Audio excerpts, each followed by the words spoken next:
Spud, for the next year, you're only allowed to listen to music from America or music from the UK. What are you doing? America, all day long. Really? No Zeppelin? Yeah. Fuck the Brits, man. I was thinking about this the other day, and I think my actual answer is I think I would go with the British over the American, because there's just God, it's a good one now. Yeah. See, Led Zeppelin would clinch it. Queen, Queen are shite. I don't like the Beatles. Have be more of a Stones than Beatles now. Well, the Stones, you can't have that. Well, yeah, exactly. Yeah, can't have that. So literally, you'd be listening to Pearl Jam for a year. Is that what I'd only be listening to grunge. It'd be Pearl Jam, Soundgarden, Alice in Chains, a bit of I don't know, Dead Kennedys or Green Day or something.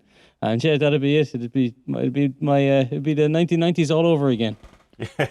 Getting depressed, I'd be trying to kill myself and then not doing it because I didn't want mommy and daddy to feel ashamed. You know, they wouldn't have just.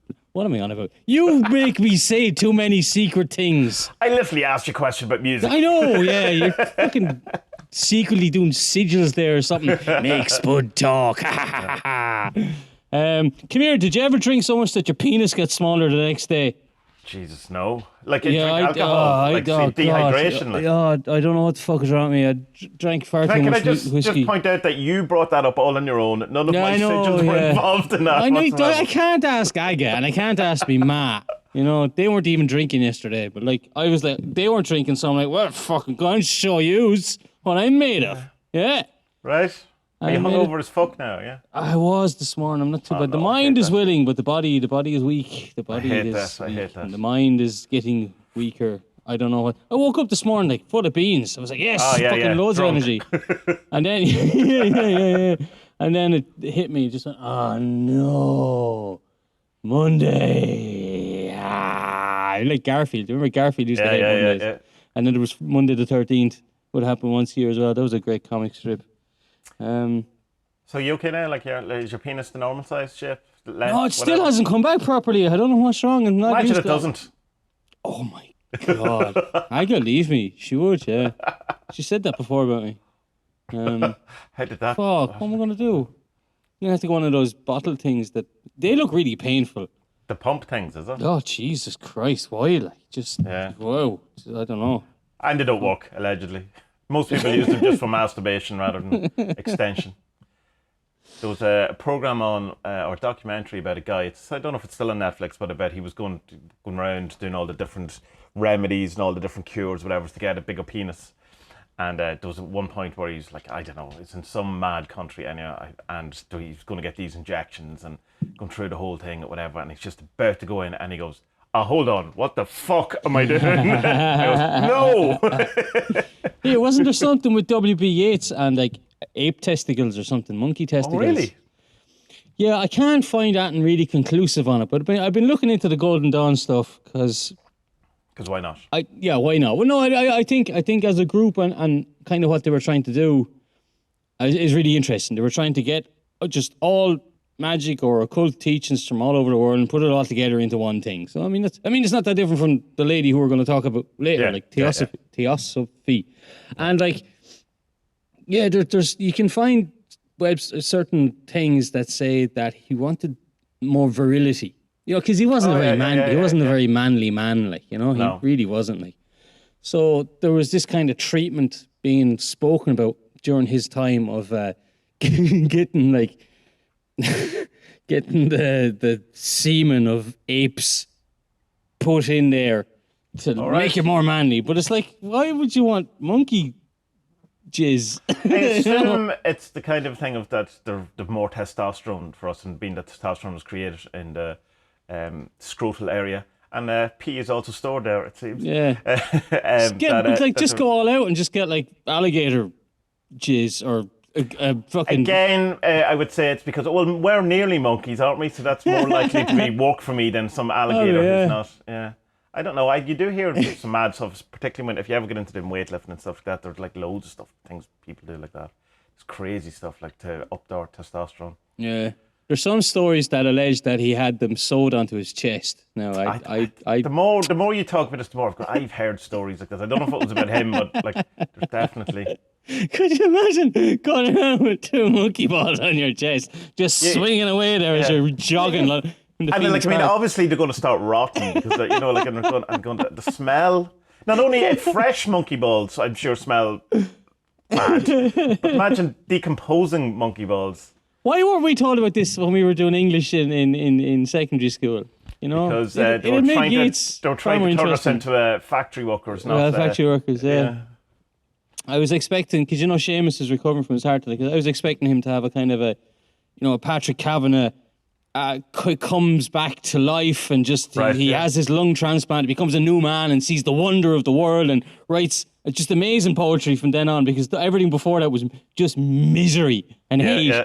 So I said to Seamus, are you having a Patrick Kavanagh moment? He's like, I am, my fuck. Oh well. Maybe it takes a while to kick in or something. I don't know. Yeah. So what's new in Tommieland? Nothing. Not really much. Like, everywhere has gone completely as if Corona was never an incident. We have a new Taoiseach who, I don't know, like, I mean, did anyone want him? I don't know. I don't really understand how Ireland's political system works anymore. Because the parties, no one voted for these parties, yet they're allowed to have a coalition together. Oh, okay, yeah, all right. Yeah, and they're bitter enemies, obviously. Oh, man, I don't know. Also, my uncle was diagnosed with coronavirus. He was in, he's fine now, he's over it. He was in the hospital. And while he was in the hospital, he was listening to news telling the country that there was no one with coronavirus in that particular hospital. Anyway, he should have been on to Joe Duffy. Why didn't he get on to Joe Duffy? That would have been hilarious. I don't know. Yeah, it's not, unless it meant new cases or something, but it's hard to know. It's funny. Yeah, but the most kind of thing is that no one cares anymore. It's completely and utterly back to work. Or not back to normal. Everyone's back to work since today's phase 3, is it 4? Whatever. Yeah, I already have photos of people in pubs. Oh, do you? Yeah. They're not meant to open for another 3 weeks. How dare you? And we're doing the only kind of thing we're really kind of focusing on is this. There's going to be a 2-week period check of every time we allow people into the country, and if it picks up again, then we're stopping people coming into the country. Which essentially means that no one from America or the UK, unless they're doctors and we need them, are allowed into the country. Which is fine, and you go, right, I understand that and all that. So all they have to do is just fly into Belfast and drive down here. And drive down. Yeah. There's always a fucking loophole, isn't there? You know? Yeah, that's that massive loophole that is the Northern Irish border. Yeah, America's still fucked though. Oh yeah, man, that's bad. Yeah, yeah, that is bad. Yeah. There's it's like the Trump thing, not the Hawk on, like, I mean, because it's such easy pickings, but like that whole thing of let's stop testing people because too many people are coming out as having it. Like really smart. Yeah. Well, I understand his thinking. Like, it's good for him not to test people, but not good for the country. Like, I wonder when he's done, is he going to see like a big boost in his business and his hotels and his failed colleges and failed steaks and whatever else he's failed at? Sex with hookers. Yeah, I don't know what, like, that photo of him coming back from his rally is probably the most defeated I've seen him. Like, it was pretty bad. Like, and then didn't Biden do the exact same photo or something? Then the next day, looking fit and healthy and going, hey. Oh, really? Yeah.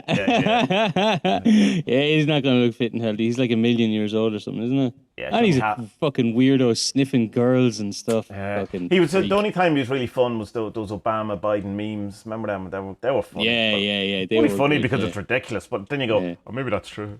That's all memes become reality.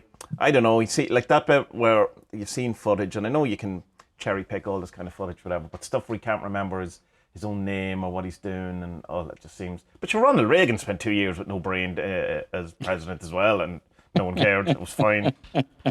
That's not quite fair to Alzheimer's. Hey, which one was into the occult? Wasn't Reagan was into the occult? Yeah, Reagan was. Well, he was into. So was Trump. Like, not necessarily a cult, but that new thought, that positive thinking, law of attraction, Neville Goddard type stuff. Not necessarily Neville Goddard, but the new thought movement. He was big into it, and he had an astrologer, Reagan, that he would consult and wouldn't do things unless it was. And it has nothing to do with being married to Alistair Crowley's daughter. Well, is that provable? Yeah, man, of course it's provable. Exhumer. Yeah. See, the problem with the world is there aren't enough exhumations. Yeah. Exemption? But then I suppose you'd Exemptions. have to exsumption Crowley as well. And, Yeah. Come on, let's do it. Why No, not? with the amount of cakes of light that knocking around, there's definitely enough Crowley DNA to be able to test. Oh yeah, I have. I was telling you, I'm reading the living telema or living telema, as the Yanks say it, book from your man Schumacher. It's very good, but I know that the period cakes and the semen shakes are coming. I know they're coming. Steven chicks. Because he's already mentioned a bit about sex magic. So it's like, yeah, okay, it's coming. Well, you have to remember that Stephen May said in Stealing with Fire that eating your own sperm is obviously a superior thing to do once you do it once. So I think one of your 30-day challenges, Spud, is that you should have a cake of light every day for 30 days. And just explain to me the superiorness. How magic I feel. Well, the last couple of days I've been drinking banana juice. It's made an improvement. And then next week, do pineapple juice. Tomato juice would probably be fairly mank. I mean, that's supposed to be true. Rum is supposed to make it taste the worst. Oh, right. This is what I've heard from various lady women that I have frequented. That sounds awful. That didn't even say it. That I have spoken about with. Women talk about dicks a lot. Far more than we think they do. Then they let on to as well. They all think they're innocent. Oh, look at me, I'm a woman in my flowery dress. And really they're just like, dick. Oh, well. Sorry, ladies. I'd be sorry if it's true. I'm going to be sorry if you're wrong. I was reading, well, this is a lie. I was listening to Brett Anderson's, who's the singer from Suede. He's two autobiographies. One, which is just up until the point where Suede gets signed. And then the second one is from when they're signed. Because the first one he's going, I will never write a book about, the whole thing of Suede because it's so boring and everyone has done, everyone has written that book, blah, blah, blah. And so he starts the second book, I was always going to write this book, wasn't I? I was offering a book and a cash, lads.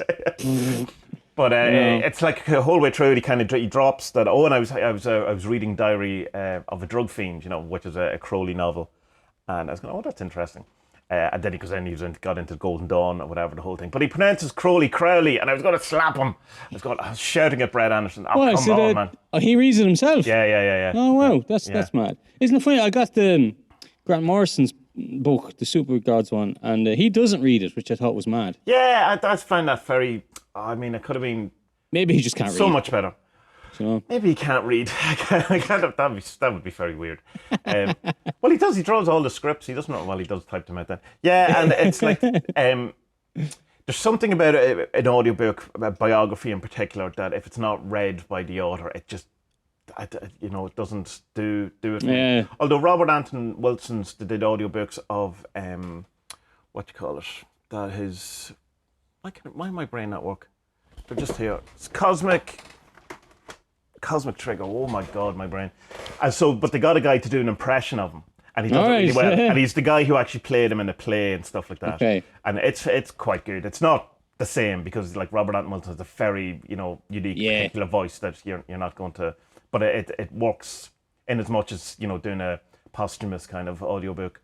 But like Duff McKagan has a book out and he doesn't read it, so I'll not. And there's no way he can read. No. But I got Flea's audiobook the other day and I will read What's it. that like? Well, I don't know. I'm still in Brett Anderson territory, but he reads it himself, so that that it should be. Did you see the clip on Reddit today of Guns N' Roses? Because they're back together, aren't they? Did they kind of not? Yeah, I think there's something going on. It's from a concert anyway, and Slash is like front and center doing his pose, doing a big 15-minute solo, and Axel just kind of gets the mic and just goes, okay, just kind of walks up to Duff, puts his hand on Duff's shoulders. Duff kind of stops as well and just like hums one string. And then the other fellow, I have no idea what his name is, he comes over there. So they're all kind of standing there, start crossing their arms and they're like, come on, Slash, will you, for fuck's sake. Like. And is it legit or is it like a stage thing? Or is it I know, they were messing like. Yeah, right. But it's good. That's good that there's banter and crack between them, I also listened to Alec James, bass player from Blur, his two books. The first one's about Blur and the second one's about being a farmer. And the farmer one, the cheese farmer, it's really, really interesting that I would never have listened to other than it was Alec James and, there's bits of Blur. And boob cheese. And what? Boob cheese. The cheese, yeah. Boob cheese. Boob cheese. Yeah. But it's very good. I'd say you'd enjoy it. You don't like Blur, do you? Or do you? Blur, I'm not mad about them. I like the later stuff when they got away from the Britpop stuff. See, like... Yeah, so did they, though. Well, yeah, but like there's so much of that... There's so... Yeah, I don't know, like... To go back to your earlier question about the British music versus American music, the big problem with British music is that there's this kind of... I don't know, there's like the mod stuff, which is just muck, Yeah, it is, yeah. And it's just lads who know like 3 or 4. No, I mean, it's a weird one because you have like the Ramones who only know 4 or 5 chords, and all their songs more or less sound the same, but all their songs are pretty good. And then you have someone like, I don't know, I can't think of any of those terrible bands, English bands. They all think they're the Arctic Monkeys, and they know 3 or 4 chords, and they think they're as good as the Ramones, but they're absolute dog shit, but they're liked. And I always found that there was this weird relationship between Britpop and Dublin as well. That like there's so many Dubliners who are into that very English music. West Brits, basically, Whereas outside of Dublin, people are like, what the not listen, what, that's shite. What are you on about? Yeah. It's an interesting one, but it's like Irish culture's so odd in that it's so kind of saturated in both American culture and UK culture. It's strange, isn't it? It's like 2 countries, in a sense, brought up in Coronation Street. You know what I mean? There's that kind of that thing that nowhere, like France isn't much in Coronation Street. It's like it's so ingrained in Irish thing. But with this kind of also background hum of fuck the British, 600 years, which is that's way less than it used to be, and all that. What's mad as well is that like in Ireland we have this. I'm not there anymore, but there is always this impression Ireland really punches above its weight regarding music and output and all that. But like, you ask anyone in Poland, like, can you name any Irish bands? They'll tell you, what's their name? U2 and the Corrs. Right, that's the Corrs. The Corrs, yeah. The Corrs were massive here. The Corrs were massive everywhere. Sure, they're so radio friendly, Yeah. But like, just Irish bands don't travel well, like outside of Ireland at all. I suppose you have the Cranberries. Even Tin Lizzy didn't travel. Like, I mean, they're huge, and but they never broke America. So, but like, no, they couldn't break. No, Jesus, James tried, Hetfield's favorite band. You know what I mean? Yeah. So I mean, someone was listening to them in America, but it wasn't. Boomtown Rats, kind of. They had their England, 15 minutes. Nowhere else, Yeah. U2, I suppose, were the only kind of. But we Clannad, of course, Jesus, which were the biggest thing in the world. I suppose, people would actually know Clannad here, all right, yeah. There's a Polish band who do Irish music. Polish-Irish band, I don't even know what to fucking call them. But they have a mad name, they're called Carrintoohil. All right. Which is the biggest mountain in Ireland. No one can say it. Right. I mean, like, fucking hell, pick an easy word, Call it the Dublin people. Wicklow Mountains. Yeah, exactly. Something easy, The loud massive. Coolly. I remember, did I tell you this? I saw, they used to do this, Tauron is like a big petrol company here, right? They're like the Polish Shell. And they have a fairly good image because they put on lots of concerts and arty stuff all over the country. But they used to sponsor a massive music festival down in my area, and they would have like the alternative 3-day music festival. But part of this thing is that in one of the cities around it, they had an Irish festival always on the Sunday.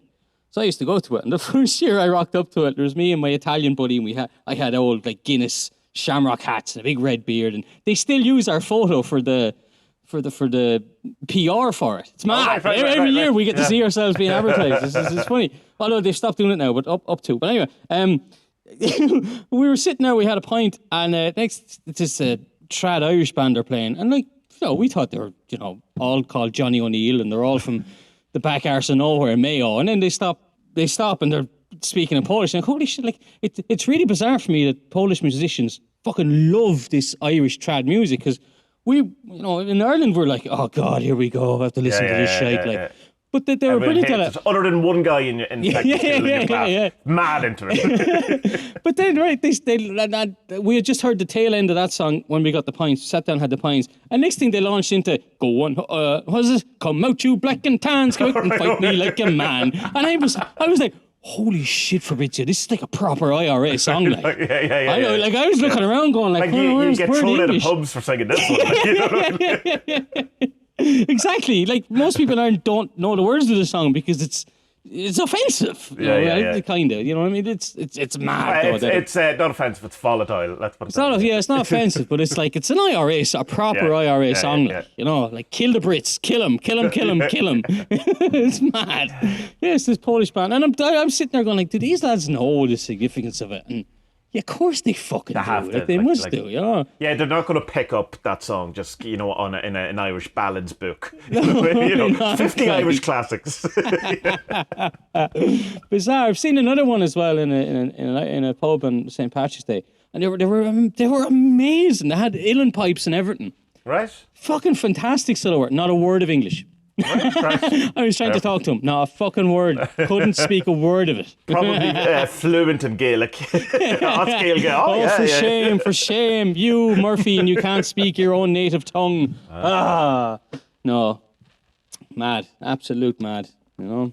Yeah, it's an odd one. Cultures are weird, like, isn't it? It's almost as if we're all the same species and race and that we, you know, have the same interests a lot of the time. But it is weird because, like what we think of as like traditional Irish culture, even traditional, say, Polish culture, obviously where I am now, it's like the food that's seen as traditional Polish food now, like that wasn't 50 years ago.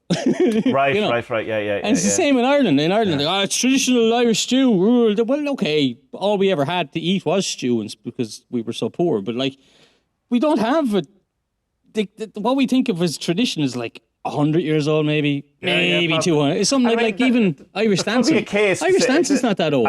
Is it not? No, it's not. Is that someone in the 2020? I'll come up with something. Yeah, well, yeah, more or less. It's kind of like from stuff that was found, and then it was kind of brought back as something else, and then there was a whole ton of rules stuck on it. So it was basically, there was some sort of dance, and then some guy decided, I'll make up what I reckon it was, and I'm going to rule this. Yeah. So it's basically what they did with the runes, where they found them and went, let's do something with them. Yeah. That's interesting. And sure, isn't like the whole kilt thing in Scotland? Okay, fellas would wear tunics into battle. That's normal across all cultures who had fights. So all of them. All of them. But the kilt thing was brought back in the 1800s by some cloth manufacturer. He's like, let's and it's true. It's documented. But they look cool. So fuck it. Yeah. Isn't it so interesting that like women wear skirts and men wear trousers when, I mean, atomically, it's like so much should be the other way. Yeah. I know when I wear skirts, it's far handier. Is that what I was trying to interrupt you, as is my wont for the evening? Is the Spud even native to Ireland? I assume it's not, because no. Walter Raleigh brought potatoes from Argentina or something, didn't he? Yeah. So like before Walter Raleigh, Irish people used to eat grains and oats. Oat is a grain. They used to eat lots of fish, I assume. Oh, Jesus, what are those things? Groats. You ever eat groats? It's a type of grain as well. They're horrible, tasteless shite. They're like really big couscous grains. Oh, they're just bland. Bland, yeah. Yeah, they're not nice. You have to put a sauce with them always, you know. Irish people are very healthy. Milk. Everyone had a cow, you know. I thought there was that big thing that says people didn't eat dairy until very recently. Like that can't be true. Is that one of those vegan things? Vegan why they're like, I think they were like domesticated before dogs were. Yeah, I think you could probably make an argument that we didn't drink or eat as much dairy, and it wasn't as huge part of our diet. We definitely have been doing it for a long while. Like, oh God, yeah. Yeah. So that's kind of the people said, that's why there's so many people lactose intolerant now, because it's such a new food. I don't know. See, this is the whole thing that it's comes down to, like, you can read the stuff and it can appear as science, and you go, that sounds interesting, and it's all lies. Like, you know what though? A lot of cheese, like if we were eating lots of cheese, which people were, most cheese, any cheese that's aged doesn't have lactose anyway. Oh, right. Okay. Yeah, so you can eat mountains of cheddar if you're lactose intolerant and it won't make any difference to you. Because the lactose evaporates or whatever the fuck happens during the making of the cheese. Well, lactose is just essentially it's the sugar, isn't it? Like in the milk, like. Yeah, I think that's right. And anyway, you can even buy stuff now. Like if you don't have to, you can buy the milk anywhere. But if you were lactose intolerant, say 10 years ago, you can buy this little vial, a chemical thing, and you just put that into your milk. And I think you boil it together, and then that gets rid of it anyway. Yeah, I don't think I'd be arsed. I'm grown up. I'm not supposed to, but I do. But it's only since the young lad is as well.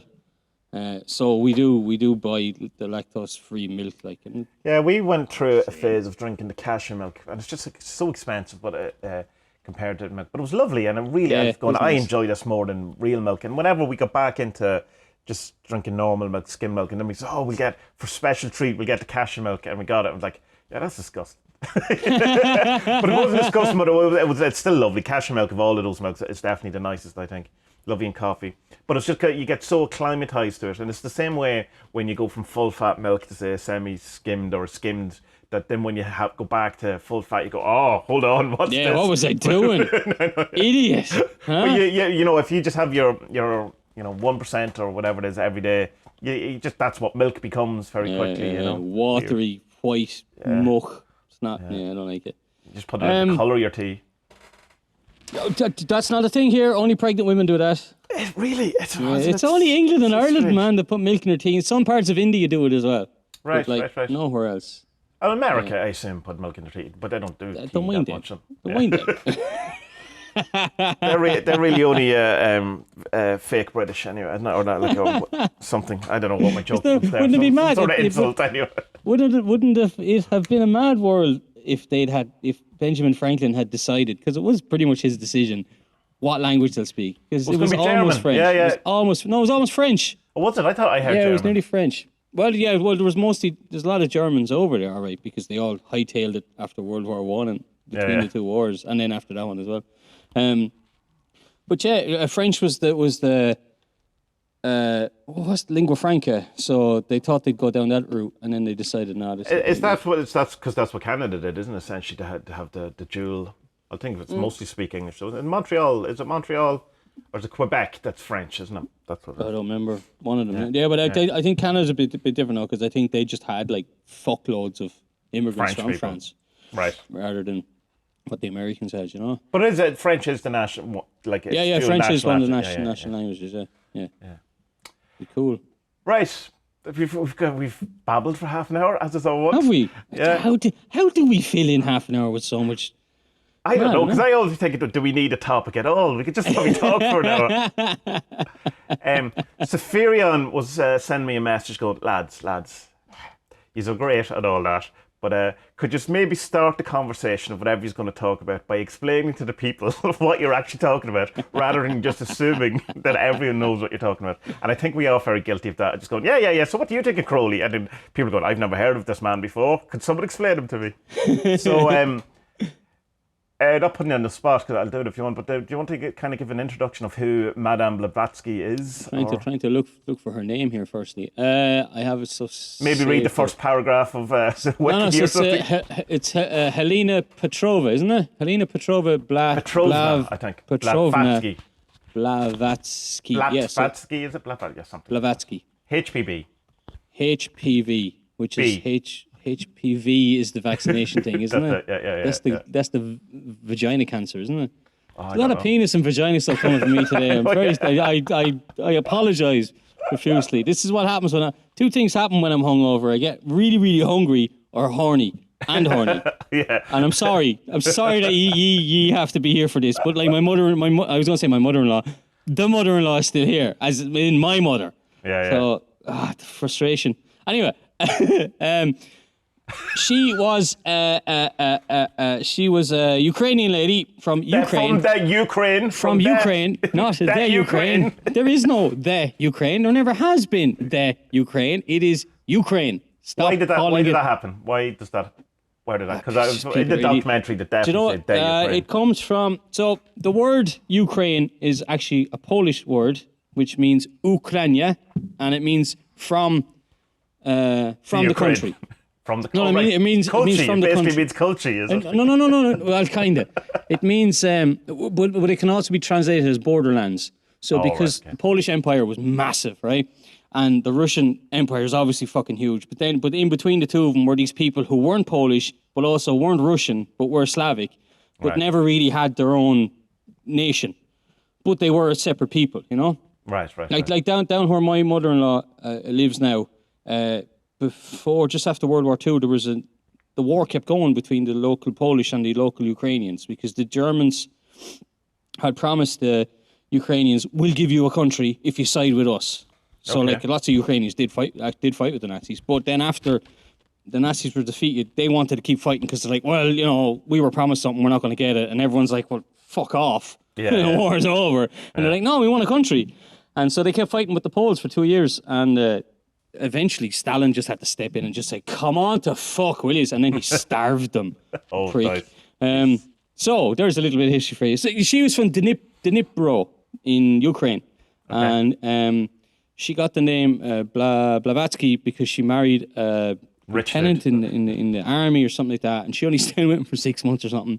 Yeah, a year. She literally said, "I'm marrying you for your money," and then a year later went, "Bye." Yeah, see ya, bye. And no, but who is she? So she is basically responsible for collecting fuckloads of old teachings and putting it all together, and then she put it out as books and teachings and stuff like that. And it's basically, she was kind of the first woman who put it all together and kind of packaged it as like one thing. So it basically, it's her fault if you're into anything esoteric.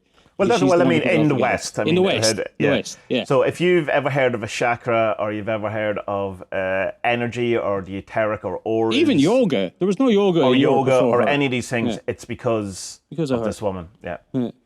I The mean- entire New Age is her fault.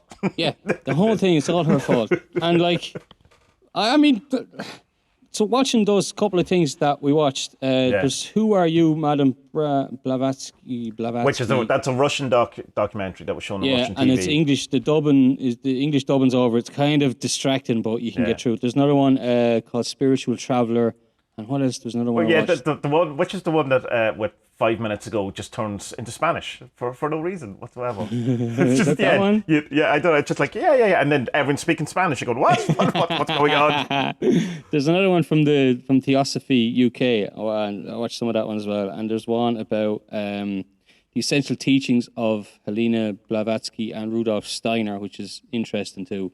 The actual Theosophical Society have hundreds of videos and recordings for free. If you do want to get into it, it's just like the whole massive section of media on the website of all different, and they're still very active, doing more videos, kind of constantly in lectures and stuff like that. It's kind of mad how she found her way into it, though, isn't it? Like Uncle's library when she's quite young. Yeah, because she was young. Because the Ukrainians, they're still like this. They're quite occulty anyway. Shamans and stuff. Well, not even shamans, but Ireland has this too. Like if you have a sore back, or if you have fucking ringworm or one of these rashes or shingles or whatever, like, okay, most people will go to the doctor, but a hell of a lot of Irish people will go to the healer woman 2 villages over and give her 20 quid or whatever, or buy her shopping or whatever. A lot of people don't want money; they'll just take gifts and shopping and stuff like that. So Ukrainians are still very much into this kind of their pagan roots and all that. And so she was supposed to be gifted in clairvoyancy and in things like that. And she made a couple of predictions where people were like, "Whoa, okay, yeah, you got the gift, girl." And so then she married her man, and then she went off traveling, and she ended up in London for a while, and then in India then, or Tibet is where shit really kicked off, wasn't it? Tibet, sorry, no, I'm wrong. Tibet is where she learned a lot from the masters. Claims. Yeah. Yeah. And then in India then was where that should have been really the seat of her power, but she fucked up. She really fucked up. We're going too far ahead though. Yeah. So basically, she's her early kind of life. She was kind of an odd child and blah blah blah. But she got in. As I said, she got some money, so she went traveling. But she got in with a guy who was doing kind of mediumship or whatever, and he seems to have been a kind of like a stage magician thing as well, which is now a lot of kind of her criticizers say that's where she learned an awful lot of the tricks. Then the later, like the apportation, if that is a word, where things appear from nowhere and stuff like that, like letters and bells chiming and stuff like that. So they think that she could have learned some of that kind of stuff. And then others talk that was kind of an influence of like circus type, carnival-y type things as well. But whatever, she's she seems to have shown at least some sort of gift, whatever, at an early age, and seems to have been a real kind of very interested in all of these, you know, in the whole kind of why is life the way it is? Why are we here? What's the kind of, you know, what's the point? You know, what are we doing here? And so it's like when she kind of, I'm not really sure if I can't really remember. Maybe you can tell me when her first kind of contact with this. It's in when she's at this kind of pre going to America though. It's this year of travel, a couple of years travel, where she's supposed to have had all of these adventures, and she gets in contact with the White Brotherhood or whatever. That's the period, isn't it? Yeah, when she was in London, and then she started saying that she was getting these visions from the Brotherhood, and they were all called Mahatma M, Mahatma K, or Mahatma Q, or whatever their names were, 3 or 4 of them.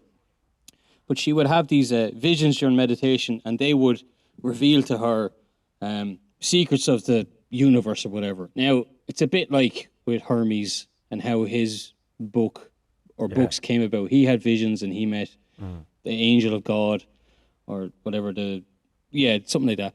And so he gave him all this information. So like, she might have just got it from the same source, or she might have been having these things. She probably wasn't really having, but you never know. I don't know. Yeah. And then so she decided with this, what was his name? Roger something, wasn't it? I can't remember.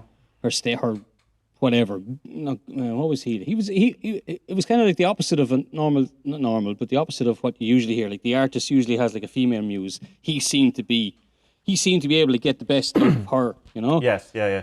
And so he suggested that, right, I think you should go to Tibet, because this is where this brotherhood were supposed to be from. And there's another thing about them as well. They would only show up to people at times when there was great change about to come we needed their help. That kind of a You And know? just to clarify, what these Mahatmas are, they're big masters of wisdom, or they're ascended masters. They're also called, and it's basically perfected humans or perfected beings. You know, they've gone through all the different incarnations, learned all the things, and have, you know, ultimately become what we're all meant to be becoming. So because isn't there a thing that she believed, or she wrote, that humans, we're the 7th version of humanity, something like that, because the first humans perfected sight, even though half us wear glasses, so perfected senses, the different senses. So when we're the 7th iteration, and we're on our way.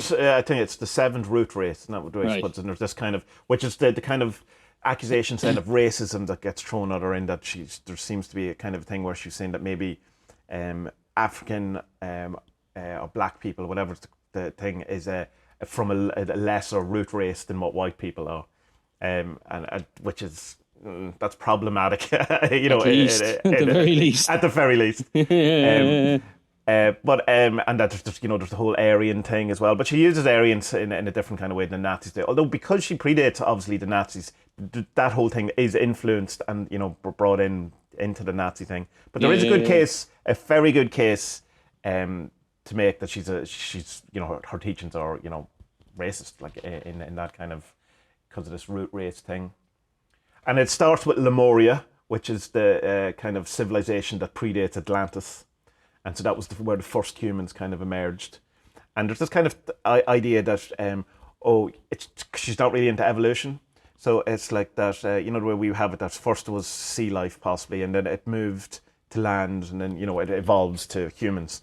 Or it's kind of the human comes first, or the human idea, or the plan, or the blueprint, or, you know, that was first. And then the world was set in motion, and plant life and all that came after. So although humans don't appear until, you know, 10:30 Saturday morning after millions of years, from a theosophy point of view, they existed before all of that. And it's not that we have moved, it's like kind of maybe the physicality has moved to the point where, you know, the vehicle of the human body can be is acceptable now, you know, that needed the evolution, but it's that it predates, which is it's kind of a, I don't know. That's not what Nonsense? the fossil record says. You know what I mean? Kind of nonsense. The kind of the best brains that we have wouldn't agree with it. We put it that way. See, the problem with a lot of this stuff, and it's with Hermes as well, and I should have picked up on it then, is that, like, okay, cool, so we're all here to figure out our life paths, and to do our best to achieve that. And if we don't, then, we'll sit there beside whoever, St. Peter or God, and have a little chat with us and say, see, look there, when you were 13, that's where you went wrong, man. Yeah, you need to go back and do it right. Oh, grand, okay, all right. What about the fucking dinosaurs, Tommie? What about the fucking dinosaurs? Okay, we're like allowed into this little house of spirituality where we can ascend and descend and become gods and masters of our own universes. But no, fucking dinosaurs, all they could fucking do is eat each other and spinach. That was it. They had no fucking attainment of godship, What the fuck, I mean, man? there is a kind of a thought that runs that, that the animal kingdom will eventually move up to the human kingdom, that everything is spiritually evolving in that kind of way. But then there's also a notion that the door to the animal kingdom has been closed for a long while, so that there's no new humans being made. It's like... You see the problem, and as well, right? Okay, if that evolution thing is going on, that the minds of the spirit of the animal, they evolve and then they become... Okay, chickens are what fucking T-Rexes have turned into. Like, that's a massive failure on everyone's part of who was involved there, like, Yeah. Like, I mean, it's like a lot of it does. It's like a lot of it doesn't make sense, okay? But the kind of the thing that they'll say is just, it's from our perspective, it doesn't make sense, but it does. Of course. And because we see things in a linear fashion, whereas, of course, time is not linear. It's just that's all that blah blah blah. So I mean, there's an answer for all of these things, but. I'm just having the crack. Oh, I understand. I'm not convinced by theosophy by any sense. But what it's interesting, though, that I have found going through it, going back again, because I was huge into theosophy at one point, because one of my kind of early introduction to any kind of spiritual stuff or whatever was very quickly theosophy, because that's and then kind of Alice Bailey stuff, because that's my auntie was the first person who kind of wasn't a Catholic. And I was going, what? There's other things? Tell me all the things. And that was what she was into. And because theosophy is very much presented as capital T truth, and as divine wisdom, in that it's a channeled wisdom from the masters of wisdom, and it's seen as an authority. It's not kind of, let's have some speculation what could be better. So this is the way it is. So to kind of, when I left kind of Catholic thinking, and it's all, there's obviously still a lot of that embedded in my head. There's a lot of theosophy still buried in my head as well, because of the kind of formative years or whatever that I came across it. So that kind of idea of this, trying to become the perfected person or whatever, I don't think I've ever really truly let go. That I think that probably is something that is true, even though, like, there's a huge part of me that goes, no, well, that's definitely not true. There's a bit of my psyche that won't let that go. Yeah. And so there is that kind of a approach. Which I mean, look, I if you boil it down to what theosophy is, it's the search for knowledge, and that's only a good thing. But I mean, I just kept seeing similarities between it and Hermeticism. Really, just loads and loads of stuff. And even though they don't have the slogans of as above, so below, and all that kind of thing. I mean, it's like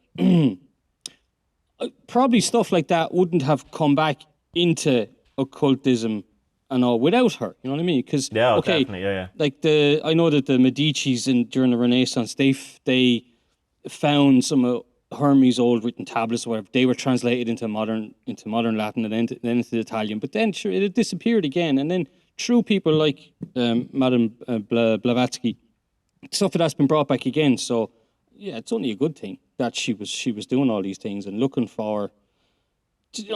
like, even if it's not like occulty stuff where she's like doing seances and whatever, and you might be into that or might not be into it. But for me, it's that like she was just trying to accumulate knowledge of philosophical knowledge. Yeah. The big questions: why are we here? What are we doing? What are we supposed to do? How do we find our true path? How can we achieve our goals through spirituality rather than by, plus as well, like, she lived in a different time. She didn't live in a materialistic time like ours when we're told you can buy your happiness. Like pre-Bernays.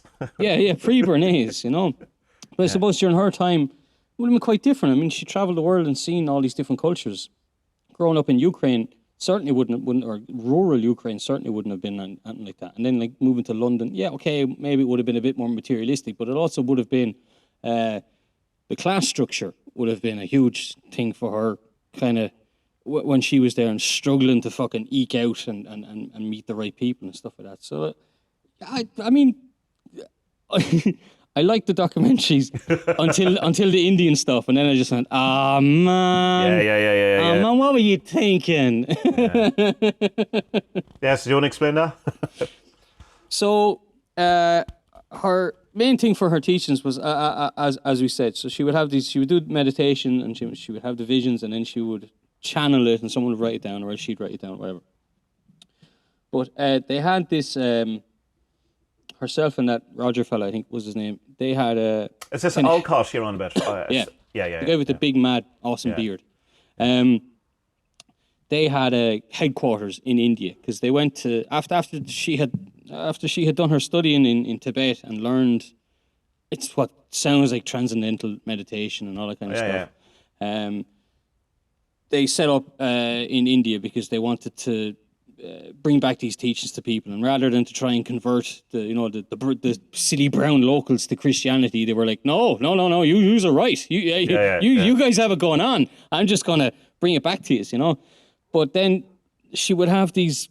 They would ask questions of the masters, and then suddenly a fucking little handwritten letter would appear in this conveniently placed kind of letterbox that was in the middle of a wall, which wasn't in any way connected to her bedroom. Oh no, definitely not. Yeah, not exactly. It's like the next room. It's literally connected, and this is the stuff that you kind of go like. There seems to be a thing that in an awful lot of these kind of situations, and Gordon White goes on with an awful lot of different points this out, and I think it's an interesting thing to speculate on, that there seems to be, within things that seem to be true and things that happen, like say like the Enfield poltergeist case, where there seemed to be really weird stuff happening, but then there was a compulsion in the kids to also do fake stuff. And they were asked years later, why did you do the fake stuff? Because, well, I don't really know. We can't really explain it. And there seems to, in the history of kind of, I suppose, seances or mediumship or poltergeist or weird stuff, there seems to be this kind of mad mix of weird stuff going on and then embellishment. Whether that's weird stuff and then you're trying to get attention, or weird stuff that kind of makes it want you to fuck up in some way so that people won't believe you, whatever. But it seems to be a recurring motive for team in a lot of these things. So that this is why Gordon White's gone cuckoo bananas. Well, no comment. His last post is fair enough. He says, if you're not into it, don't listen to my podcast. Just don't complain to me. I go, that's fair enough. But it's an interesting thing then with Blatvatsky, in that there seems to be, the word is a port, isn't it? Am I pronouncing that right? Where things appear from nowhere. That's a great rabbit hole to go down, is looking at these objects that have, not just hers, but loads of different kind of things. There's some very strange ones, like old kind of batteries that are thousands of years old, or sure, yeah, things like that, yeah. Well, that's more out of place objects, I suppose, rather than these things. But anyway, these kind of letters that come from nowhere or whatever, and there seems to be two type of qualities of them. One where there's the particular paper and ink that doesn't go through the paper and this kind of thing, and then other ones that are, obviously written by, well, I'll fucking tell him if he thinks he's going to ask me this question. Masters of Wisdom said you're a spa. So there seems to be two types of things, and I don't know why that seems to be a thing that happens, but it seems that, just because, I suppose, let's not throw everything out just because, she obviously used the thing. See, the thing that I don't really get about her is that why, she could have just sat there and gone into a trance and done automatic writing or stuff like that, and then could have gotten out the message. And whether, let's just say she was being spoken to in her meditation. I don't know about you, but I've had mad meditations where, there's definitely something going on that I don't know where it's coming from. So she could have done that, and her believers would have believed her. Of course they would. The naysayers are always going to be naysayers anyway. Okay, maybe you can convince them, but I don't think that a little handwritten letter appearing in a box on a wall is going to fucking convince anyone, especially when your fucking bedroom is behind it. But, well, I think that the kind of answer to that is that why didn't she do that is because, the believer's answer is because that was an actual thing that happened, that the letters came from the masters, so that she had to then follow that plan. If she went into a trance and said, oh, the master said you're an idiot.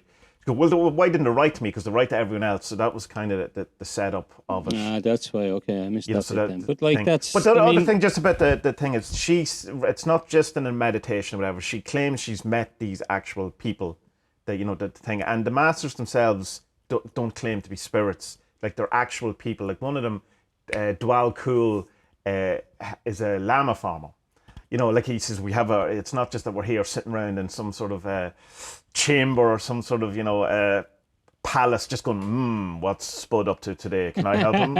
Or what's the political system in France? Do I need to do something? It's like they have lives as well. They have to incarnate as actual people, and there's plenty of people in Theosophy who've said that they've met them, that they've suddenly walked in. Alice Bailey herself said that Kuthumi walked in into the room, and that's how she knew she was being selected or whatever. She actually, I think she told him in nicer words to fuck himself, but like the thing. So it's more than just a meditation kind of thing. Although there is that element to it as well, like that kind of a thing. But they're seen as real people, not necessarily just like a discarnate voice or a thing. It's an actual dude in Tibet who is an Indian, not a Tibetan, and who has incarnated back, and who at some point sent letters with postage stamps too. It wasn't just this kind of. But the cabinet thing seems very suspicious to me altogether. It seems a bit too. Well, yeah, especially because like two of her employees were like, yeah, we definitely wrote them, like, definitely. Yeah, but they were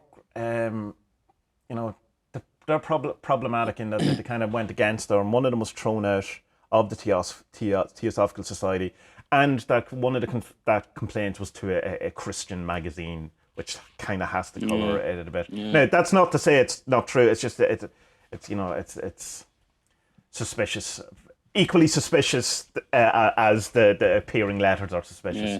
But there's lots of stuff going on in the letters where the people were promised to be the new Buddha of Mars, and all these mad promises. Again, give me your money. Let's keep this going.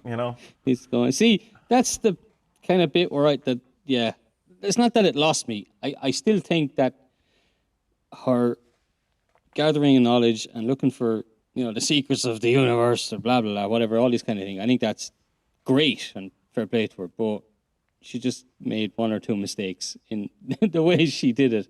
Yeah. But yeah, it's just the way it was. Like the book. Oh shit, what's the book called? Because Secret Doctrine. The Secret Doctrine. So there's one from. Well, she's Isis Unveiled, she's the Voice of Silence, and the Secret Doctrine. The Secret Doctrine is meant to be impossible to read. It's meant to be very dense. There's two parts to it. One is kind of the history of the universe, and one is then what you do with it. And I've attempted to read it a number of times, and then the best I could do was I quick read it. I got the gist of what it was saying. But like all of the books are impossible to read, particularly if you get into any of the Alice Bailey stuff later. They're very heavy. Yeah. That kind of lofty language, like particularly well written, but it's just like kind of, it's you read a paragraph and you read another paragraph and you go, oh, I haven't been paying attention for two paragraphs. It's like that what the hell's going on here? Like, words are going in, but it's like your man Steiner from last week. It's the same. But it's the same style. It's the same. Without the kind of excuse that you come up for him, is without the translation issue. Yeah. But your man, we mentioned before, Manly P. Hall, he gave a talk about the book, and what's his name? I have it here open. Brian Scott. Brian Scott, the podcast, he's a podcast, isn't he? I don't know. Anyway, Brian Scott's 100,000 something people on YouTube. People know him. He's into spirituality and all this occulty kind of stuff. He has up on his YouTube where he reads it out. So Manly P. Hall is taking questions from a lecture. And I think there's 100 questions about the Secret Doctrine because he was supposed to be an expert in it. He was a theosophist as well. Right. So that's quite interesting. So it is. But like, there's loads of things that are wrong in it because he's asked stuff like, how old is the Earth and all that. And like it starts off, well, in cosmic terms, we can't really say how old anything is really because time is, all about perspective. But In 6,000 years old. Yeah, no, it says I think it's 25 million or something. Right. Okay. And even your man Brian Scott jumps in and he's like, "Yeah, look, I've checked this a couple of times to make sure. Like it says million, definitely not billions." Right. So, I don't know. Like I don't think she was talking to anyone. To be honest, I think she was just hearing stuff in her head that weren't, Indian Tibetans talking to her or masters at. But like I say, I mean, if she's just given everything else that she did was great, to be honest. Yeah. From what I saw, anyway, from these couple of documentaries I watched, even though they are very pro documentary. There's a book called Madame Blatvatsky's Baboon, which is an odd name, but it's a complete debunking of her, and it's a real anti kind of like in how much. So if anyone wants to get the converse kind of version of it, that would be the book to go for. I read it years ago, and I was like, it's very, meticulous, and it goes through, and it's not taking any of her shit whatsoever, But then you can read reviews about that, and it's a flawed piece of work too, and some of it isn't true, and all that stuff. So it's hard to know. One of the things I really like about her is that she used to love fried eggs with a half a block of butter on them. I thought that's exceptional. Girl, I like that. Yeah. Proper rural Slavic girl. I like that. It's but like without her, we just wouldn't know so much. There would be no yoga in the Western world. There'd be no modern occultisms, really. Without her. So. It's all thanks to her that through her research and finding books and finding stuff to write about and just new ways of thinking. There would have been no Golden Dawn. There would have been no Crowley. There would have been no reality transurfing. Everything goes back to her. What's her dates? It's 1850s, is it? Is it mid 1800s? Yeah, I think she died 1880 or 1860, something like that, was it? I don't remember. I'll look it up here quickly. Yeah. Blatvatsky.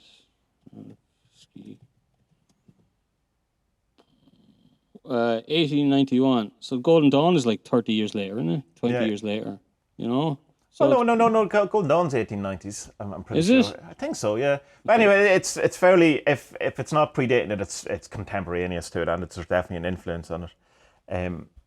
But yeah, even like things like chakras and the etheric fields, and there was rays which didn't take on as much into New Age as other things, and this kind of these notions that everyone is kind of on a different ray, and there's different kind of qualities to that. There's 7 rays, and Alice Bailey gets into that kind of stuff. But Theosophy has been such a huge influence, even after that, because you have obviously things like Steiner, where you have people like Annie Besant who she meets towards the end of her life, who then that directly leads to Krishnamurti, which is huge figure of the 20th century in kind of spirituality. And loads of different kind of things. Like it kind of lost a bit of favour over the years, but it's back as a fairly kind of legit society now that does stuff and all that. I don't know what I make of it. Like it's hugely influential on me, hugely problematic. But do you have the same thing as me then? That it's just well, for me it's Hermeticism more in a more modern kind of way. Yeah, but there's more. No, you're right. But there's more of a kind of a thing on, from my reading of it, it's more cares about group than the individual.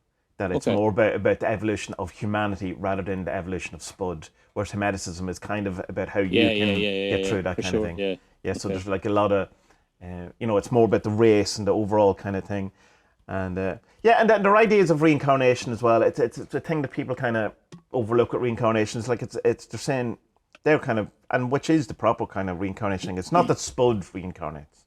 It's some element that's in Spud reincarnates. But it's like you're never coming back, and you're the unique thing, and there's never going to be a Spud. And when Spud dies, Spud dies. But there's so, and I mean, and the way to know that is because if reincarnation exists, you can't remember your previous lives, and so, and it's not, I don't know, Mary, the handmaiden from 1600s Ireland that you were in your previous life. Whatever you learned from that kind of thing, whatever, is what you learned, and you bring that with you, but you don't bring her love of flowers or her her disgust of growths or whatever it is. It's that's I think is. I think we kind of have a weird kind of idea of what reincarnation is, in that we think again, and I think it comes back to the whole notion of that people are wanting to escape from this life and wake up to their real life. It's like I want to unplug from the matrix so I can get to my real life, or I want to get out of simulation, or I want to be, get off this flat earth and go back to God or whatever. There's this kind of notion of there's something wrong here, and the real thing is over there that I have to get, that carried into reincarnation, in that my real life is somewhere else, or my real person is somewhere else. And there's kind of, in theosophy, there is that, obviously, but with a focus on, no, you're here, this is it, sort your own life out. Don't, stay in which I think is good. Well, yeah, it's man up. Man up and enjoy not it. even necessarily man up, but it's like stop wanting to be somewhere else. Okay, be here now. Live in the now, like kind of thing. Yeah. And but the Christian thing of you're rewarded with great in heaven, or this is all for the next life. So no, this is your life. Yeah.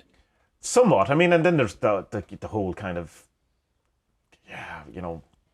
woo-ness of theosophy, where you're evolving towards being a master, and eventually you will be the world leader of a planet, the way Sanat Kumura is our world leader at the minute. Do you know that? Who voted for him? It's a bit like the Irish government. Who voted for him? Who's this? What? Yeah.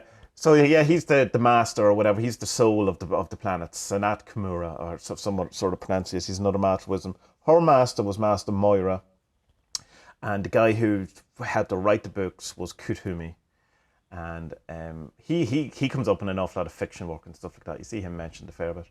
And then the other kind of younger master who Alice Bailey comes to is a guy called Dwal Cool, who's DK, Master DK. They usually go by their initials. So you have Master KH is Kuthumi, Master M.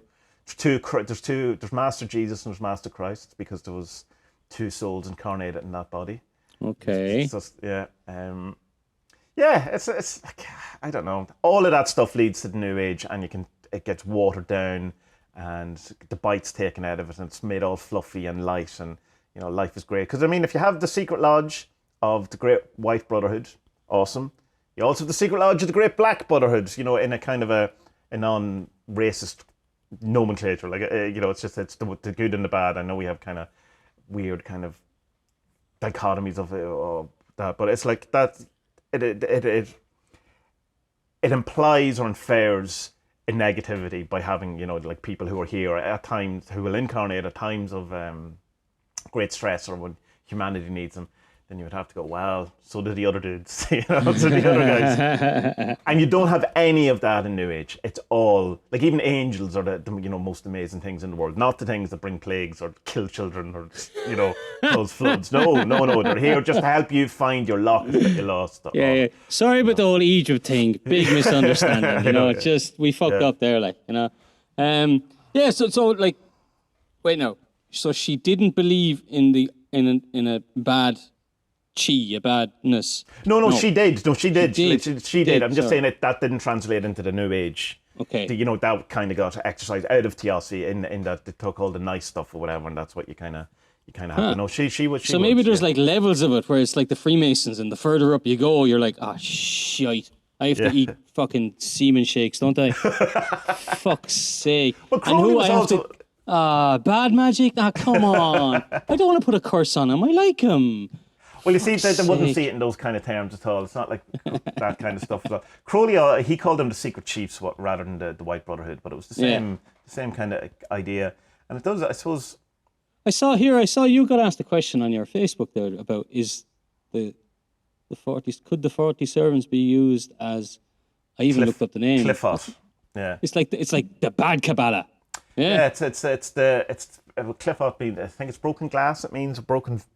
It's so when that, which is the missing tree of life element, it's maybe I have this wrong. This is my memory of it. It breaks and then it flips, and there's a mirror kind of image, and it's like Lilith is one of them, and that kind of stuff. If you're interested in that, Thomas Carlson's book, as I point to it somewhere, is great. It's great on that kind of thing. But it's the opposite of the tree of life, I suppose. That's awful. I like the whole idea of the tree of life. I think it's great. You know, and I think it could be very useful for people.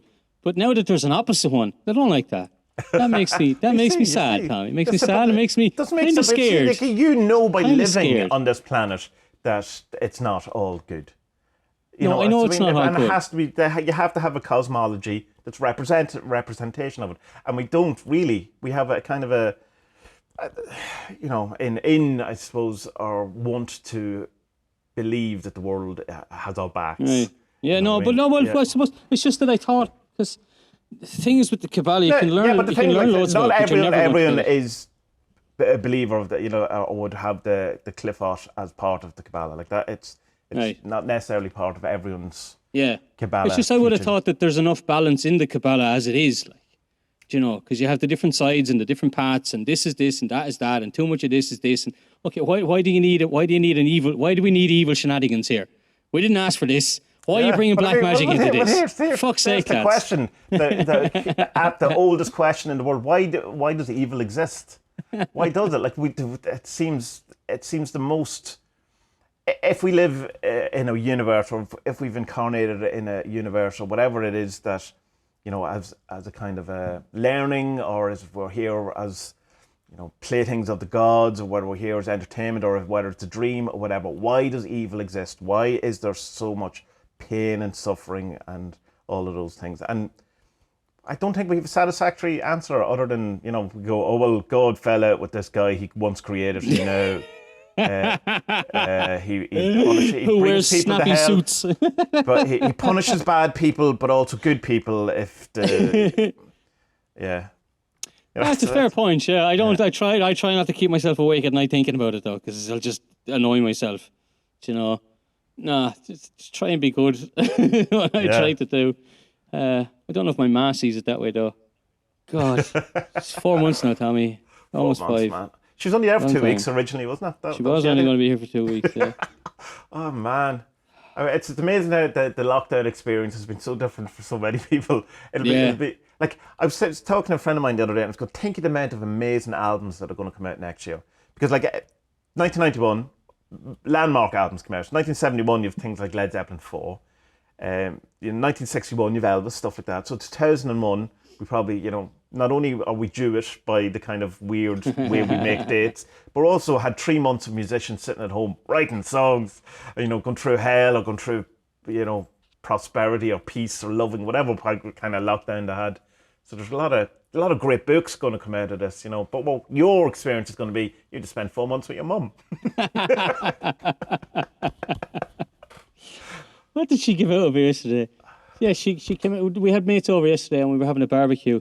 And I was talking to the Irish lad in English, obviously, and Aga was talking to her mate in Polish. And Ma kind of got the hump. She's like, she came in and she was cleaning up. I was like, "You all right?" She's like, "They're only speaking Polish." I'm like, "You're in Poland." Like, you do know that, don't you? Like, you've been here 4 months, Matt. You're in Poland. They're going to speak Polish. This is her house. Like, she speaks Polish. Like my wife. I don't know if you know that, but we're in her country. It's just ridiculous. Like, I don't understand the way her mind works. But anyway, whatever. I really hope my relationship gets better with her. I really do, because I don't want to be one of those people that falls out with their parents as they get older. I hate that shit. I think you know what I mean? If you've been able to spend 4 months without actually killing each other, I think it's a testament to your relationship, to be honest. I can't spend 4 minutes with anyone without wanting to kill them. So they want to kill me. So, even me, Tommy. Even me. Oh, Tommy. You know what I mean? Like, within 4 minutes, you go, oh no, he's had his stuff again. Look at that woo. I can just see the woo falling off him. The only way I could get you to stay in my company long enough was by completely brainwashing you and indoctrinating you. Here's Spud. Here's an angel. There. Go talk to her. Oh, she was standing over my bed all last night. I woke up a load of times last night, and that thing was there looking at me. Not looking at me, because she won't reveal herself, Tommy. Is there a connection between that and your penis size, possibly? So looking at you all night. Look at the size apparently the Roman goddess Minerva died a virgin. She was chaste. And so maybe she's...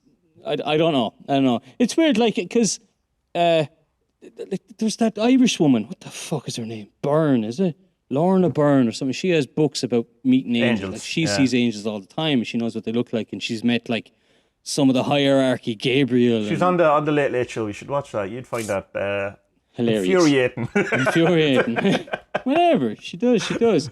But like, and any of the HDA stuff that I've read, where the face is revealed or whatever, they're like terrified of it. So I'm like, Oh yeah, for yeah, sure. cool, yeah. If you don't want to show me your face, that's grand. I don't want to get scared. Like, it's grand. You don't have to do it because I'm just thinking of you now as a Roman goddess. You have your big shield and your owl and your arrows and shit and coin. She's on the old 100 lira coin, the Italian coin. Oh, so no way. I That's bought cool. loads of them, and I'm going to leave them around the place. Give me a You good should. look. You I'll should, send you one actually. Oh, do actually? Yeah. You should carve sigils into some of them.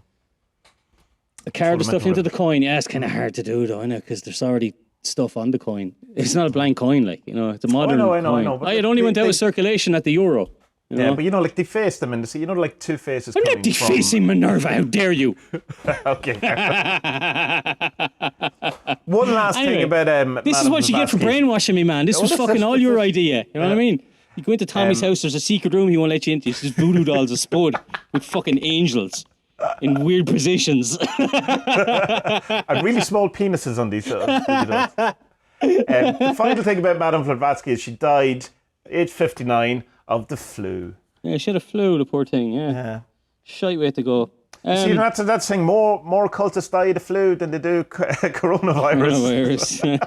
There's well, I'll give you a quote here I found on our Wikipedia page. Please, so it says Blavatsky's writings garnered the materials of Neoplatonism, Renaissance magic, Kabbalah, Freemasonry, together with ancient Egyptian and Greco-Roman mythology and religion, joined by Eastern doctrines taken from Buddhism to present the idea of an ancient wisdom handed down from prehistoric times. So, I mean, that's great, I think. Yeah, She just takes all these different things, put them all together, and gets something out of it. Sure, why not? Like, I think that's pretty cool. Yeah. As long as you don't put pineapples on pizza, then everything's all right, pretty much. I guarantee you, from all the learnings that she did, there was no fucking pineapples on pizza. But she's too busy eating blocks of butter and her potatoes. I like her. Was the pizza in those days? I'm sure there was. Oh, there was, yeah. Pizza's been around an awful long time since the Roman army. They used to eat it when they were camping and stuff. I looked up stuff about the societies and all that kind of stuff. Like, what's your kind of a take on these things? Is it just groupthink that's not worth it, or join in occult clubs essentially? Yeah, I don't like it. I'm not a joiner. Yeah. I joined one once and I hated it. Only because they're so badly run, most of these things, and it's like I was part of the Lucis Trust, which is Alice Bailey's thing, and they do one nice thing which I really like. This thing called Triangles, which is at 12 o'clock every day you think of two other people, and they think of the two other people. So you have these obviously triangle of thing, and you say this kind of prayer. It's a great invocation. It's a nice prayer. They had to change it recently because there was problematic wording to it, so it's like kind of had to make it a bit more PC. But I kind of like that idea, that kind of thing. We're just making a point of every day of just making, sending good thoughts out to people like that. So I like that kind of group kind of stuff. But then, if you say you join the Theosophy thing or you join whatever it is, it's another one of those things where you're just labeling yourself and go, oh, that's what I am. Yeah. And now, so I'm a Theosophist. But today I feel a bit like a Satanist because I'm into Antlevate. Oh, you can't because you're a Theosophist. You have a card. Your membership cards. You pay your dues. That's you are. So I would probably, if there was, I'm sure there is one in Dublin, but I would happily go and maybe go to a couple of lectures and stuff like that. But the actual joining the society, I would need to 100% agree with every single thing that is, and I'll never find that. Exactly. It's like me reading this Telema book. I'm like, oh yeah, this seems fucking decent, like, you know what I mean? Yeah. And then it brings up these ritual stuff, and I'm just like, nah. No. You had me, and then you lost me, because I'm just like, do you really need to stand in 5 different places and do things with your finger, making circles and triangles and whatever? If you do it and it works for you, grand, do it. But I'm like, because, Tommie propagated chaos magic into me, I'm like, well, actually, no, I can just do that sitting here. I don't need a wand. You know what I mean? Yeah, but as Jason Miller says, you should always try the things as described at least once. Yeah, there's that too as well. I suppose you can do your own version of it as well. Instead of doing a pentagram or something, just give a wink. Oh yeah. Well, there was the laughing banishment, which is the one from Liber Null, where you just laugh at it. Like it's All right.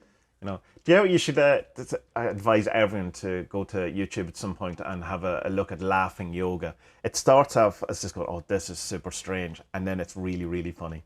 It's just it's basically people force laughing as a yoga, and it grips people. And Alan Watts actually does it in one of his things, and he's a great laugh. It's like you can't help but just laughing at the absurdity of it, and then just generally just getting in on it as well. But it's great when stuff like that is caught. But wasn't there a thing from the Tube in London a few years ago? People spontaneously laughing. The whole thing starts laughing. It's brilliant. Oh, cool. Yeah. And there's a great Elvis track. Fuck, which one is it? He fucks up the recording loads of times. I think it's is it Love Me Tender? I think it's Love Me Tender. And he's breaking his shit laughing. And it's impossible not to laugh at it. It's just joy of just laughing, just going, I'm a fucking retard, I keep making a balls of this. But it's hilarious, and you just end up laughing along with it. It's cool. It's that's magic, Tommie. That's it. There. That bit is of magic for you. I haven't joined Telema yet, though. I like what do they call AA? Is that just AA? A dot, A triple dot. Well, yeah. What's the name? It's the Silver Star. It's the Argento, whatever the other word is. It's not to be mentioned though. Because that's like a meditation club. What I'm reading about. Well, so far. the AA is, well, I mean, you can join an AA, but Crowley, as far as I can gather, seen it as the actual order of, the Secret Chiefs, the Great Lodge. It's like it's not people gathered together down the local town hall or the local community centre. It's the actual structure of how this planet's run. So, and to join the AA is you only know the person ahead of you. Yeah. And he only knows the person ahead of him, so you don't know the organisation. So to actually join like the local AA, that's not what it's meant to be. But like, so I know people have joined the thing. It's fantastic. But that's more, a bit like the Golden Dawn stuff, I suppose. That's more coursework and learning, and it's like you're going to a university, like you're doing the Open University occult thing. More, like the AA.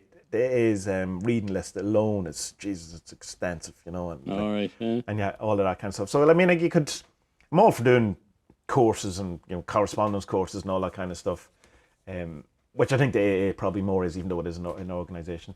Well, do you think? Are you looking? Have you a calling to join something? I think that because he talks about both of them in the book. The book's really good.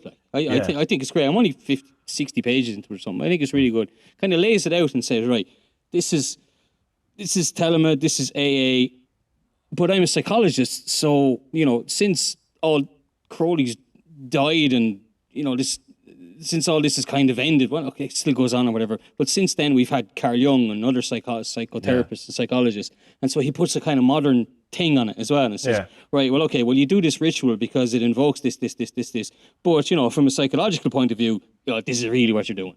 So it's okay, cool.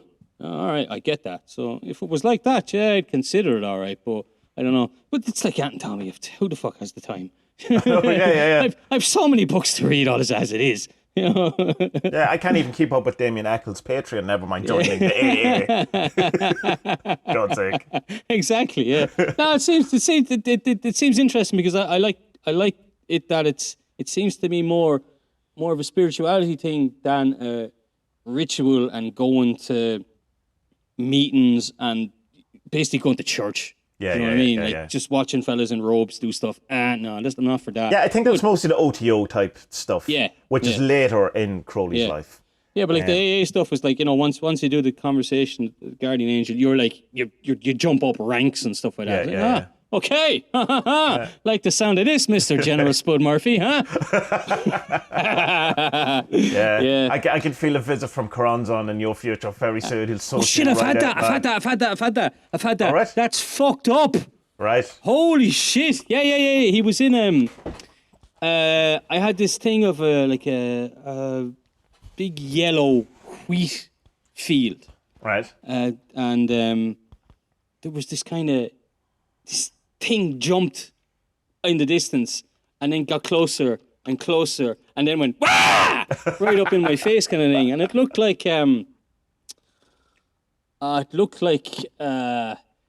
there's an image of someone who drew the Joker, but it's done in kind of this like a smoke outline where he doesn't really have a form, but you can tell it's the Joker. Yeah. It looked like that freaked me out, man. Right. No, okay, I'm awake. I'm out of here. Good luck. Bye. Have you got as far as Alan Chapman talking about his encounter with Kronzon? And because there seems to be there's a time element with it as well, because I suppose the Saturn connection. It's quite creepy. It's quite weird. Are you still reading that books? Yeah, the Alan Chapman ones, or have you paused? No, I'm on a break from that. Pause that. I'll come back to it all right though, because I want to learn more. Yeah, it's fascinating stuff. You know. Thanks, Tommie. You can go off now and fucking point shit into more voodoo dolls. And what the fuck are you going to convince me of next week? Yeah. I have your voodoo doll in a wheat field, and I'm just blowing incense smoke at it. Fucking joining Alistair Crowley's fucking religions. Next thing I'll be wearing robes and be trying to get Iga, come on. Look, we just leave our keys in the vase as we walk in the door. I don't know why. Everyone else is to be grand. Don't worry about it. Fuck you, Tommy Kelly. Just could convince her. Well, we have to do it, the other way, because I mean that's more effective magic. I mean it's not that I'm kinky or anything, but like that's just how it is from now on. What are you baking at 4 a.m? Not semen cakes. Yeah. No. Go back to bed. Bye bye.